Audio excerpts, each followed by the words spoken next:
In this video, I'm going to go into detail about the concept of tip layering, which is a propagation method working with the natural form that certain plants take where their canes come up and arch back down. It's a very beginner propagation method, very easy to work with, and so let's go into some detail with it. Today we're going to work with the blackcap raspberry. In this case, this is a cultivar that a friend of mine found that makes these beautiful pink fruits. Very special, very unique. And this summer it fruited. We cut off the fruiting canes, and so this is the growth. This is very rich soil that we have here, and you can really see the form of the types of plants that really will tip layer. It is the type of plant that's somewhere between a vine and a shrub, in that they're growing upright, but they have many canes that arch outward, almost like a fountain, like a vegetative fountain coming back to the earth.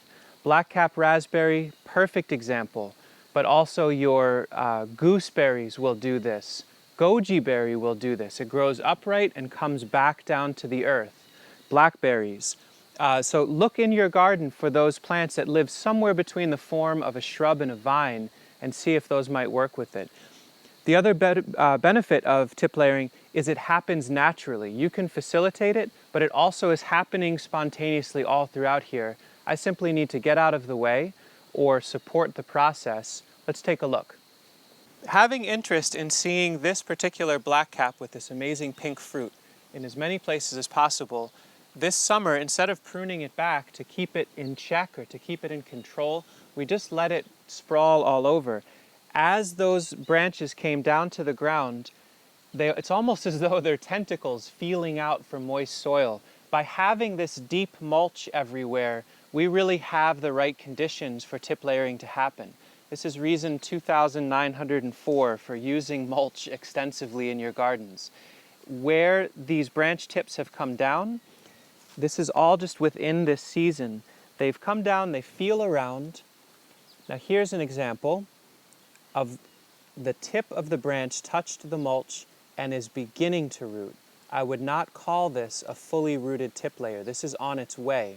This would be one that I would move back to the edge of the garden or the edge of the walkway, cover back with mulch and soil, and leave until the spring. Here I can feel one that has had a bit more time, and rather than being in a walkway, it found its way back into the actual soil. That is not a bad looking tip root. And so it's come down to the soil, it's touched the soil, it's begun rooting, and now we can either snip this off and pot it up if we're in a rush to do that. Better yet would be to simply leave it until it goes dormant this fall, or to lift it next spring.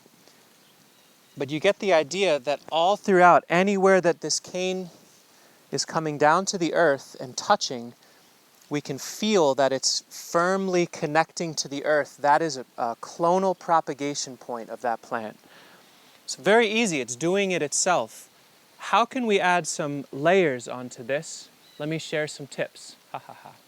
Okay, so I want more of these plants. Maybe I want to pot them up for sale, or I know I'm going to need to put them in pots ultimately to move them to a new location. Here's a really fun idea. Take a nice sized pot filled with a good rich potting mix. It could even be soil just from your garden, maybe a little mulch from your walkway, and take a tip that's on its way down and feed it gently right into that soil. You can put a little mulch around it. Within a few weeks, it'll begin rooting actively into the pot. You can test to see whether it's rooted by gently pulling on this, the back stem. If it really feels firmly locked into here, you may be able to cut it, sever that umbilical cord, so to speak, and give it a good soaking of water, and now you've got a cloned copy of your plant. Maybe you're in a windy area, or you've got canes that are moving a lot further than you'd like them to. You could also very strongly suggest where they root by taking those tips as they approach the ground and either using ground pins. Now we reuse them over and over and over again. These are a few cents a piece. You can buy them. Ideally, maybe you can find them used or for free from someone getting rid of old agricultural plastic. But these can be very helpful in taking a tip, bringing it to the edge of a walkway or out of your way, roughing up the soil, feeding the tip down and in and simply pinning it. Blackcap roots so quickly you generally don't need it, but this very strongly encourages it to happen right here. And we can put some soil back. If you don't have these metal pins, you certainly have some rocks or bricks around, most likely. And so that same treatment can happen where you've got your tip, you bring it over, rough up the soil a little bit, settle it in, put a rock or a brick gently over it, and bury the whole thing lightly in mulch. Now again, you're going to wait to feel that in a month, 2 months, or even next growing season, if you remove that rock or brick, that it feels firmly attached to the earth.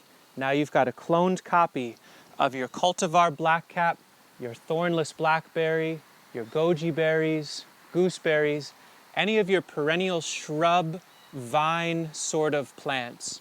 This is a really great, simple method. We encourage you to do it. Here in late summer, we're getting towards the end of the window to set this in motion, but by all means, if you're in New York State or somewhere warmer, you can still actively promote tip layering, have them root by this fall, and be able to take those divisions. Thanks so much for watching.